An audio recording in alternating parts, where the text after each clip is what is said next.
মোদী সরকার এখন চাইছে যে রাজ্যের অধিকার থাকবে না, কেন্দ্রের অধীনে এই কৃষি আইনটা চলে আসবে। এটা হলো মূল লড়াই। লড়াইটা কি? রাজ্যের হাতে কৃষি আইন।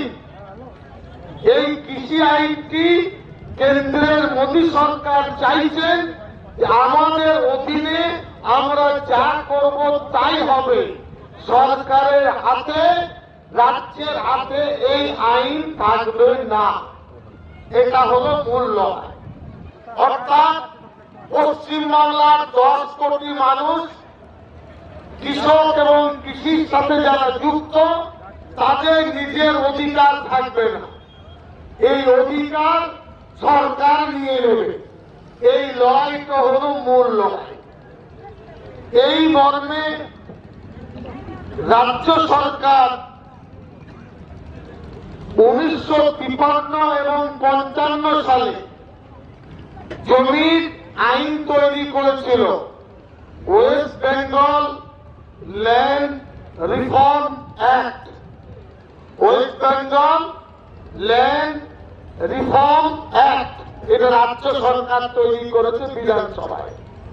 এই আইনের কারণে ক্ষুদ্র, মাঝারি, বড় চাষিদের হাতে জমিগুলো আছে সরকারের আইনের কারণে। এবং শিডিউল 1-এ রাজ্য সরকারের হাতে জমি থাকবে, কেন্দ্র শিডিউল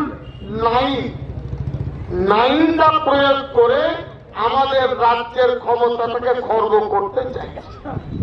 এই লড়াই এবার লোকসভায় যেহেতু এনডিএ সরকারের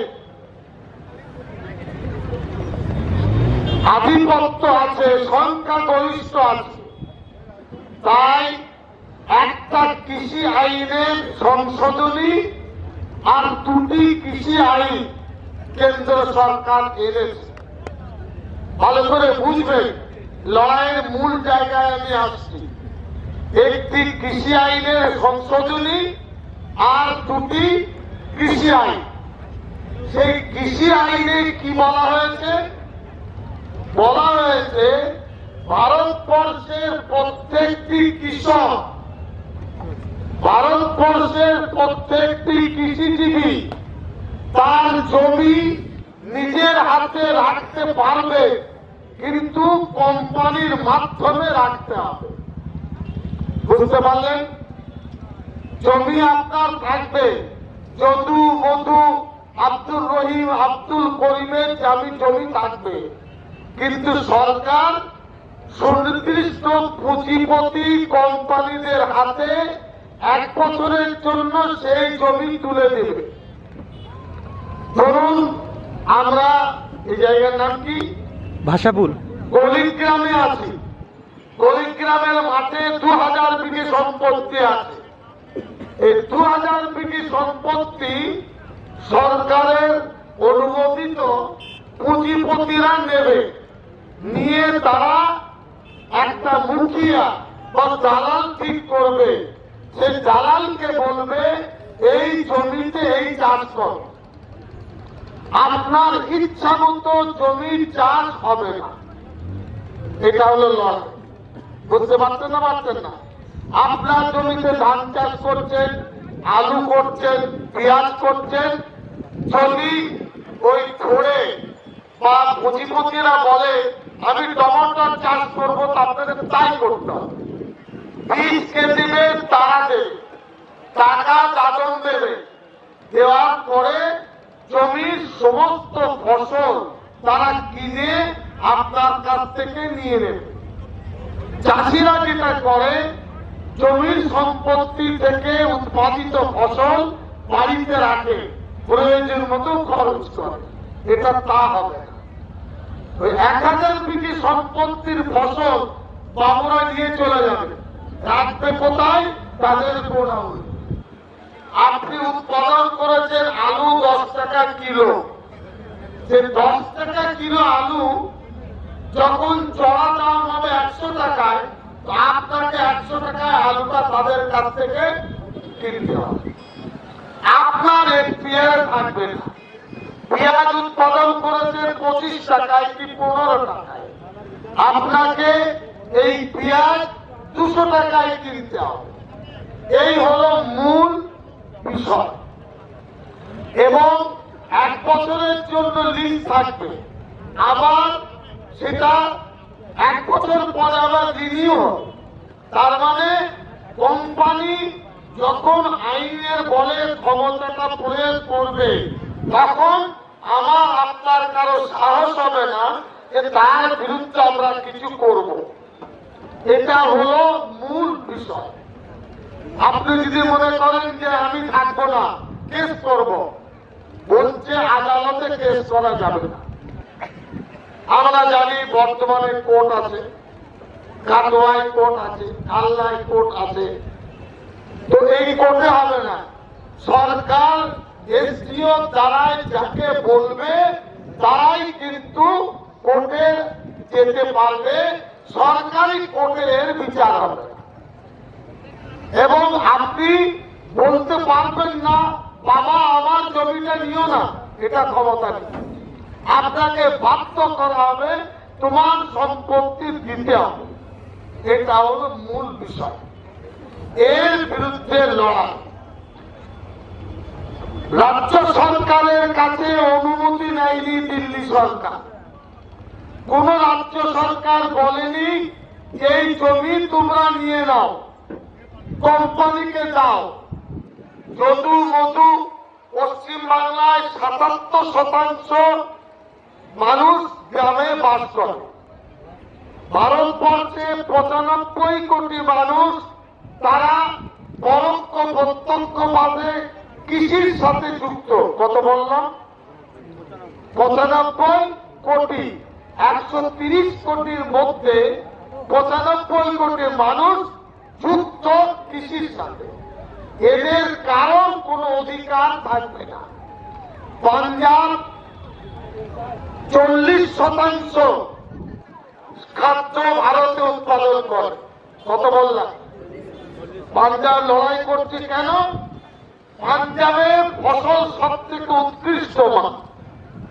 সরদারজি ভাইরা উন্নত মানের গম, উন্নত মানের চাল, বাসমতি চাল ভারতবর্ষে ৪০% খাদ্য তারা দেয়। আর সারা ভারতবর্ষ জুড়ে ২৮টি রাজ্যে ৬০% দেয়। এই কারণে পাঞ্জাবে যারা আছে তাদের পেটে লাভ পড়েছে। লড়াইটা তারা ১.৫ মাস ধরে পাঞ্জাবি ভাইরা চালাচ্ছে। আমরা আজকের আলোচনায় সর্বতভাবে দিল্লি, হরিয়ানায় যে সমস্ত সরদারজি বা পাঞ্জাবের ভাইরা আন্দোলন করছেন, বলুন আমরা আপনাদের সাথে আছি। আমরা তাদের সাথে আছি। আমরা সেই পাঞ্জাবি ভাইদের সাথে আছি। এবার আমাদের লড়াই কেন? বাংলার মানুষ ঘুমিয়ে আছে। গলসির মানুষ জানে না আইনটা কি, কাটোয়ার মানুষ জানে না আইনটা কি, বুদবুদের মানুষ জানে না আইনটা কি। এদের ঘুম ভাঙানোর জন্য আমাদের রাস্তায় নামতে হয়েছে। কানে সর্ষে দেওয়া, তেল দিয়ে ঘুমাচ্ছে। এই আইনটা পার্লামেন্টে পাস হয়েছে, রাজ্যসভায় বিরোধিতা হয়েছে, ঠুকে পাস করে দিয়েছে। এখন একটা শুধু বাকি, রাষ্ট্রপতি সই করলে রুলস হয়ে যাবে, তখন আর ঠেকানো যাবে না। মাঝখানে সুপ্রিম কোর্ট কালকে বলেছে আমরা স্থগিতের আদেশ দিচ্ছি। আমরা স্থগিতের আদেশ চাই না। বলুন, চাই না। স্থগিত আমাদের কাম্য নয়। আমরা চাই আইনটাকে বাতিল করো। বুঝতে পারছেন না? পারছেন না? এই আইন যতক্ষণ বাতিল না হবে, আজকে বলছি, কাল কাটোয়া, কাল বর্ধমান, কাল বীরভূম, সারা রাজ্যে আমরা এই আন্দোলন ছড়িয়ে দেব। বেশি শান্তিপূর্ণ আন্দোলন হবে তত আমরা জিততে পারব। আর অশান্তি হলে জিতা যাবে না। পাঞ্জাবে, দিল্লির হরিয়ানা বর্ডারে, দিল্লিতে 1.5 মাস আন্দোলন হচ্ছে। জমিয়ত উলামা হিন্দের পক্ষ থেকে মাহমুদ মাদানী সাহেব 2টি অ্যাম্বুলেন্স আর সমস্ত রকমের ঔষধ, ট্রাক ভরে ভরে খাবার, ফল দিল্লির সরকারজির ভাইদেরকে পাঠিয়েছে। দরকার হলে আমরাও রক্ত বিক্রি করে দিল্লি গিয়ে তাদের সমর্থন জানাবো। জীবন জীবিকার লড়াই, জীবন এবং মরণের লড়াই। অনেকে বলবেন রাস্তায় দাঁড়িয়েছেন মন্ত্রী, এটা অনেক ছোট ব্যাপার, বেঁচে থাকবো তবেই তো মন্ত্রী, দুটো খেতে পাবো তবেই তো মন্ত্রী। আমরাও চাষিগড়ের ছেলে, আমাদেরও চাষবাস আছে। আমি নিজের হাতে গম ধান লাগিয়েছি, আমরা নিজে বীজ ছিঁড়ে ধান রুয়েছি জমিদারের ছেলে সত্ত্বেও। আমি নিজের হাতে এসবগুলো করেছি। মোষ গরুকে ভোরবেলায় খেতে দিয়েছি যাতে চাষটা ভালো হয়, এরপরে মোষ গরু লাঙল দিতে পারে। আমরা সেটা বুঝি। এবার প্রশ্ন, আপনার দিল্লির নরেন্দ্র মোদী যে কাজটা করেছে, সারা ভারতবর্ষের সংবিধানকে অপমান করেছে, সারা ভারতবর্ষের মানুষের রুটি রুটি কেড়ে নিতে চাইছে। দিল্লি, বোম্বে, ইউপি অথবা ধরুন এই আমেরিকা, লন্ডন যেমন খাদ্য বিক্রি হয় শপিং মলে, তেমনি ভারতের চাষিদেরকে শপিং মলে খাদ্য কিনতে হবে। বুঝতে পারছেন না? পারছেন না? ঘরের চাল, ঘরের গম থাকবে, আপনাদেরকে কুকুরের মতন থাকতে হবে, আর জিভ বের করে যখন খাবার দেবে তখন খেতে হবে। আমাদের রাস্তায় এই অবস্থান, এটা সামান্য অপরাধ। বুঝতে পারছেন না? পারছেন না? এটা সামান্য, কিন্তু পেটে লাথি মারবে এটা সহজে হবে না। বিজেপি ভারতবর্ষকে চালিয়ে পুড়িয়ে, গলসি এলাকায় কিছু গ্রামে বিজেপি পতাকা ওড়াচ্ছে, বলবে দেশ বিক্রি করে দিচ্ছ। এরা বলে ভারত মাতা কি জয়, বলে না? বলে না? তোমার মাথা বিক্রি হয়ে যাচ্ছে, মায়ের হাত পা টেনে দিচ্ছ, মাকে জবাই করে দিচ্ছ, আর বলছো মাতা কি জয়। এটা বুঝতে পারছেন না? পারছেন না? কি হবে বলো? এটা বুঝবে, ভারত মাতাকে জয় হলে দেশটাকে বিক্রি করে দিতে। বুঝতে পারছেন না? পারছে না? ভারতে 6টা এয়ারপোর্ট মোদি বিক্রি করেছে। কটা? তার মধ্যে ভুবনেশ্বর, তার মধ্যে আছে আপনার উড়িষ্যা, আপনার এরপরে আছে কেরল, পাঞ্জাবের অমৃতসর, 6টা এয়ারপোর্ট বিক্রি করেছে। এবার শুনে অবাক হবে, মোদির কাছের লোক, পকেটের লোক 28 জন ব্যক্তি ভারতবর্ষে প্রায় 10 লক্ষ কোটি টাকা ব্যাংকে নিয়ে জালিয়াতি করেছে। কত টাকা? সব, তার মধ্যে 20 জন গুজরাটের লোক। আপনারা নাম শুনেছে অনিল আম্বানি, শুনেছে কি নাম? অনিল আম্বানি 86,192 কোটি টাকা ব্যাংক থেকে নিয়ে পালিয়েছে। কত বললাম? 86,100। টাকাটা কার? টাকা জনগণের। মোদি তাকে ধরতে পারেনি। জালিয়াতিটা কি? কোন ব্যবসায়ী যদি বলে আমার ব্যবসায় লোকসান হয়েছে, ব্যাংক বলছে একবার দিবে, একবার নেতারা খাবে, একবার আমি খাবো, তোমার ঋণটা মকুব হয়ে যাবে। কি চোর! আপনি 10,000 কোটি নিয়েছেন, কাগজে দেখিয়ে দেবে আমি লসে রান করছি, তখন ব্যাংক বলবে 3,000 টাকা দাও আর বাকি 7,000 টাকা ভাগ করে খাও। এইসব চোর মোদি তৈরি করেছে। কোন মুখে মোদিকে ভোট দেবে? কোন মুখে বিজেপির কথা বলবে? সিদ্দিকুল্লাহ চৌধুরীর মাথা খারাপ হয়নি? বাংলার কোন দল, মুখ্যমন্ত্রী মমতা বলেছে আপনি করুন, আমাদের সমর্থন আছে, দলও নামবে, কিন্তু বিজেপির মতন বিশ্বাসঘাতক বেঈমান দল দ্বিতীয় দেশ বিক্রি করে দিচ্ছে। বিজয় মালিয়ার নাম শুনেছেন? বিজয় মালিয়া 9,000 কোটি টাকা ব্যাংকের টাকা ঋণ নিয়ে পালিয়েছে।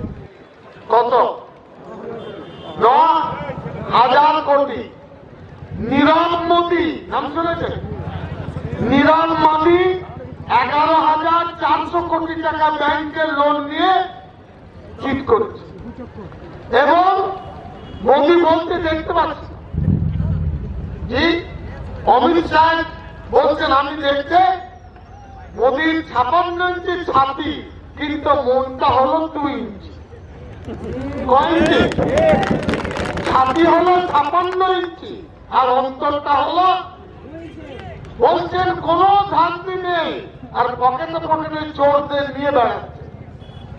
বাংলায় ভাবছে আমি জিতব, বাংলার মানুষ ভাড়া ভাতে ছাই ফেলে দেবে যখন জানবে।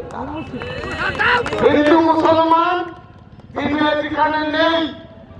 কলসি বাজারে মিষ্টি আমরা খাই, ঘোষ মিষ্টান্ন ভান্ডার। আমি কে দেখি হিন্দুর দোকান? উত্তর দিই খাই না, খাই না। একটা খাসির দোকান, হাজি সাহেবের দোকান, সেই দোকানে সবাই গোশ কিনছে, মাংস। হাজির দোকানে টাটকা মাংস ছাগল জবাই করে দিচ্ছে, খাও। না হিন্দু না মুসলমান দেখে, ডাক্তার দেখে রোগী মুসলমান না হিন্দু, মাস্টার দেখে ছাত্রী হিন্দু না মুসলমান। বেঈমানরা বলছে ও ডাক্তার বাবু রুগীটা মুসলমান, মেরে দাও। ও রুগী যেও না ওর কাছে। এবং ভিতরে যাও না, ভিতরে যাও। সুব্রত রায় 40,000 কোটি। কত বললাম? এইরকম 28 জন ব্যক্তি চুরি করেছে, ব্যাংক জালিয়াতি করেছে, আর সিনা নিয়ে বলছেন মমতা ব্যানার্জির বিরুদ্ধে। লজ্জা হয় না? যে মহিলা, যে মুখ্যমন্ত্রী সর্বশক্তি দিয়ে বাংলাকে এক করে রেখেছে, সহ্য হচ্ছে না? হ্যাঁ, বাংলাকে ভাঙতে চাইছি কেন? এই বাংলা ভারতবর্ষের রাজধানী ছিল ব্রিটিশের জামানায়। এই বাংলাকে থেকে ভারতে আন্দোলন হয়। আজকে বাংলাকে ভাঙতে পারলে দেশ ভেঙে যাবে। এই কারণে কোনোভাবে মোদী সরকারকে আমরা বাংলায় জিততে দেব না, দেব না, দেব না, কোনোভাবে নয়। এখানে হিন্দু মুসলমানের